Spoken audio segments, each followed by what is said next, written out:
અહીંયા સુકાઈ ગયું, જો સાવ સૂકું છે, જો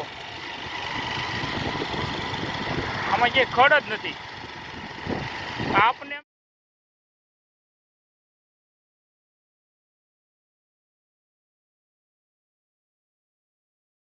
જય ગૌ માતા મિત્રો, નારાયણભાઈ ઉસરા, ધનરાજ પ્રાકૃતિક ફાર્મ.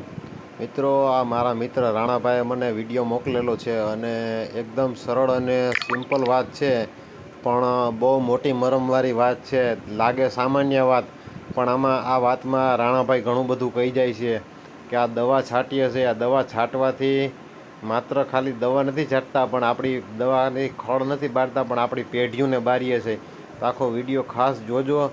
અને ક્યાંથી ક્યાં લગી માણસો દવા છાંટે છે અને ક્યાં લગી ટૂંકમાં લઈ લેવું છે ને એના વિષય ઉપર આ વિડીયો છે. અને દવા છાંટવાથી શું નુકસાન થાય ને અત્યારની જે અનફર્ટિલિટી, જે અત્યારે 50% ઓફિશિયલ રેકોર્ડ પ્રમાણે છે, જે ઓફિશિયલ રેકોર્ડ પ્રમાણે હોય એના કરતાં આંકડો મોટો જ હોય. તો એનું કારણ શું છે, એ આ દવાઓ છે. જો એ તમે આ વિડીયો આખો જોજો અને અમારા મિત્ર રાણાભાઈની વાત થોડોક સમજવાનો પ્રયત્ન કરજો. વાત સામાન્ય છે, પણ આનું મરમ બહુ મોટું બધું છે. તો ચાલો આપણે વિડીયો અંત સુધી જોઈ. ચાલો મિત્રો, અમરેલી જિલ્લો, કુકાઓ તાલુકો, ઈઠડિયાથી તોરી રોડ છે. આ તમે જોઈ શકો છો. આપણે ખેડૂને કાંઈ થતું નથી અને ખડની દવા ખેતરોમાં બહુ મારે બધા. તમે ખેતરોમાં તો મારે, પણ આમ તો તમે જોઈ શકો છો આ શેઢાની બહાર હતી માણસો દવા મારે છે.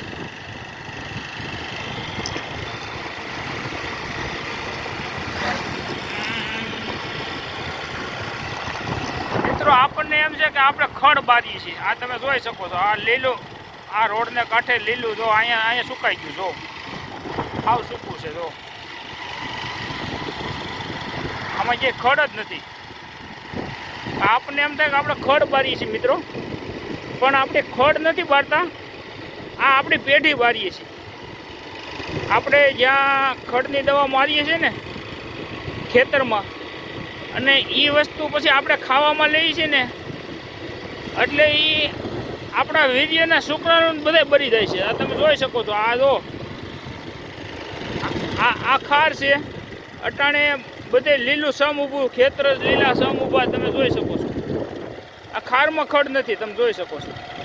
મિત્રો, મહેરબાની કરીને ગાયોને, મૂંગા ઢોરને મોઢે નહીં પડો અને આપણા શેઢાની બહાર ખોટી દવા નહીં મારો મિત્રો.